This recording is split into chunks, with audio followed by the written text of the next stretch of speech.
These days, so many options and strategies exist for buying investment property that you can be excused for having your head swirl with confusion about what's right for you. While one property spruiker may tell you that buying a raft of inner city apartments is the right way to go, another will claim that the benefits of buying to renovate outstrip any other type of property investing. When it comes to choosing the right strategy for you, it's vital that you investigate all of them and choose the one that not only suits your personal risk profile, but one which feels comfortable for you and which fits with your lifestyle and family needs today. There's little use buying to renovate if you have a family to care for, a business to run, or something else which takes up a major part of your time. You'll only feel frustrated with the fact that you can't find the time to complete the project, and the strategy may fail for you if you end up getting others to do the work at a greater cost than you'd planned.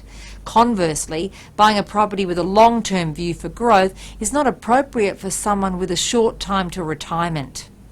One of the strategies to emerge as a recent favourite has been one which is known as pick and flick. A pick and flick investor is someone who puts a fair amount of research into identifying those areas which are primed for sharp, immediate growth rather than sustained growth over time. They choose those areas which are growing due to short-term extrinsic factors rather than those which will grow by smaller amounts but over a much longer time frame. They get in and get out quickly, using the profits rather than the equity to buy again. How effective this strategy is for an investor is a question which may remain unanswered in the short term. Until an area can be considered over the long term and historical growth rates established over a period of 10 years, it can be difficult to ascertain whether the choice to flick was costly in terms of the loss of the subsequent growth. However, the aim of pick and flick, apart from the opportunity to gain growth quickly and early in the investing period, is most probably to gain control of a greater number of growth assets in total than one could if they were held. Holding properties for some time reduces the capacity to add more once borrowing limits are reached, even where equity grows, whereas buying then selling frees up borrowing capacity over and over. Making a fair comparison is almost impossible. The ability of one borrower to access funds to buy a number of properties will differ from that of another, and all investors have a different capacity for the number of properties that they can hold at any one time. It's also impossible to assess future capital gains, and no real evidence exists to suggest that areas which boom suddenly will plateau and areas which grow slowly will keep doing so. But since we must be able to draw a comparison somehow, let's take two investors.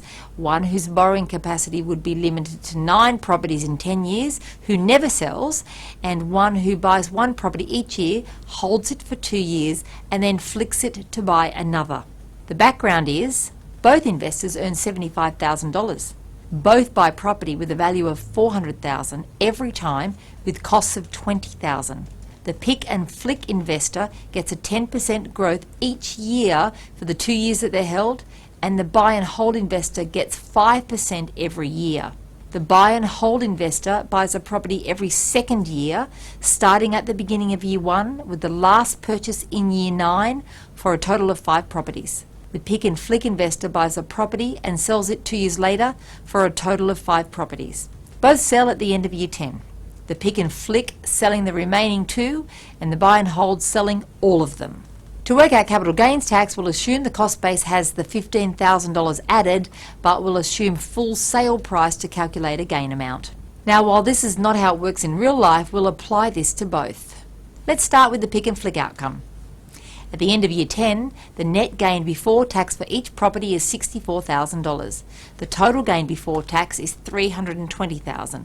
The total capital gains tax paid is $9,600 on each property at the 30% tax rate, or $48,000 in total. The net gain made from this strategy and the cash available for more investing is $272,000. Let's now take a look at the outcome for the buy and hold investor, who's achieving only half the rate of growth. At the end of year 10, the 5 properties are worth $2,705,981. The total buy price, including costs, was $2,100,000. The total net gain and equity available for more investing is $605,981, which is $333,981 more than the pick and flick investor. If the portfolio is sold now and the tax is paid, the net cash available is $515,084. In addition to being in a better net position, the buy and hold investor still owns the growth assets, which should continue to grow. In fact, it's the subsequent 10 years in which this investor will see the best result, even if they buy no more property. Of course, so many variables can be added to these calculations. One investor could see a better or worse growth rate than the other. One could have the capacity to borrow more than or less than the other. The major point is that buying and selling growth assets, particularly in this country, is costly, and the sale results in the loss of exposure to that growth. Accumulating growth assets, then giving them time to compound, will always have better results and cost less.